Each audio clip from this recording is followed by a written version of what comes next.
Thank you so much, Elon, for being here at Build. I know you started off as an intern at Microsoft. You were a Windows developer, and of course, you're a big PC gamer still. You want to just talk about even your early days with Windows and the kinds of things you built? Yeah, well, actually it started before Windows with DOS. I had one of the early IBM PCs with MS-DOS, and I think it had like 128K in the beginning, and then it doubled to 256K, which felt like a lot. So I programmed video games in DOS, and then later in Windows. Remember Windows 3.1? Yeah. No, it's wonderful. I mean, the last time I chatted with you, you were talking all about everything, the intricacies of Active Directory, and so it's fantastic to have you at our developer conference. Obviously, the exciting thing for us is to be able to launch Grok on Azure. I know you have a deep vision for what AI needs to be, and that's what got you to get this built. It's a family of models that are both response and reasoning models, and you have a very exciting roadmap. You want to just tell us a little bit about sort of your vision, the capability. You're pushing on both capability and efficiency, so maybe you can just talk about a little bit of that. Sure. So yeah, with Grok, especially with Grok 3.5 that is about to be released, it's trying to reason from first principles. So apply kind of the tools of physics to thinking. If you're trying to get to fundamental truths, you boil things down to the axiomatic elements that are most likely to be correct, and then you reason up from there, and then you can test your conclusions against those axiomatic elements.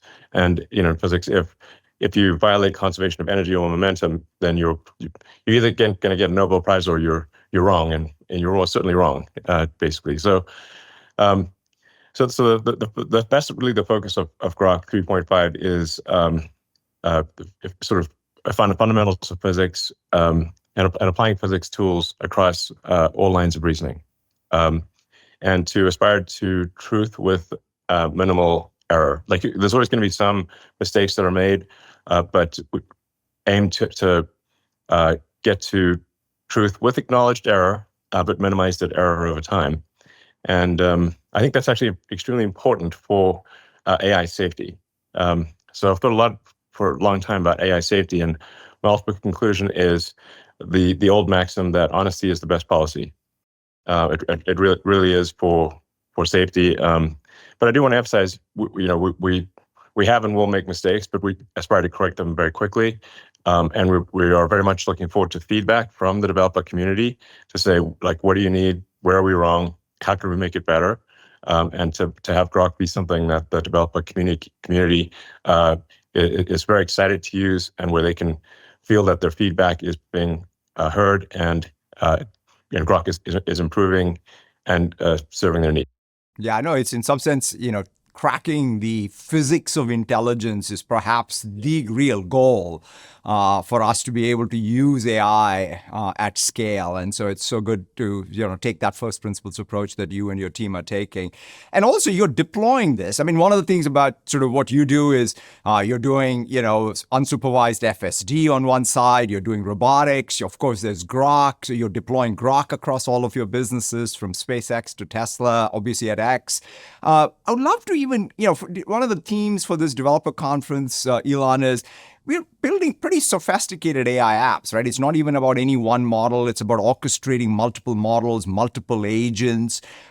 Just anything that you are seeing in the real world application side, even inside of your own companies, when you think about even a Tesla or a SpaceX, where you put Grok and the other AI models you're building? Yeah, it's incredibly important for an AI model to be grounded in reality. Reality, I was saying, which is like physics is the law and everything else is a recommendation. Which is, I'm not suggesting people break the laws made by humans. We should generally obey the laws of humans, but I've seen many people break human-made laws, but I have not seen anyone break the laws of physics. So for any given AI, grounding it against reality, and reality, for example, as you mentioned, with the car, it needs to drive safely and correctly. The humanoid robot Optimus needs to perform the task that it's being asked to perform. These are things that are very, very helpful for ensuring that the model is truthful and accurate, because it has to adhere to the laws of physics. So I think that's actually maybe somewhat overlooked, or at least not talked about enough, is that to really be intelligent, it's got to make predictions that are in line with reality, in other words, physics. It's a really fundamental thing, and being able to ground that with cars and robots is very important. We are seeing Grok be very helpful in things like customer service.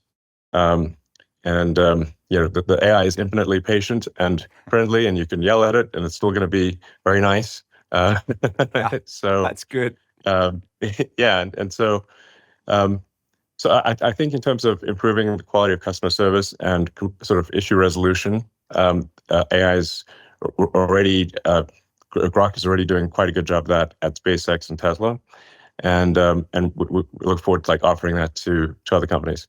No, that's fantastic. Really thrilled to get this journey started, getting that developer feedback, and then looking forward to even how they deploy. There's these language models. There's, I think over time we will have this coming together of language models with vision, with action. But to your point, being really grounded on a real world model.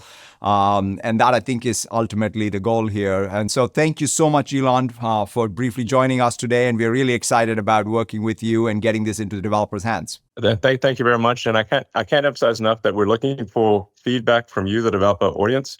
Tell us what you want, and we'll make it happen. Thank you.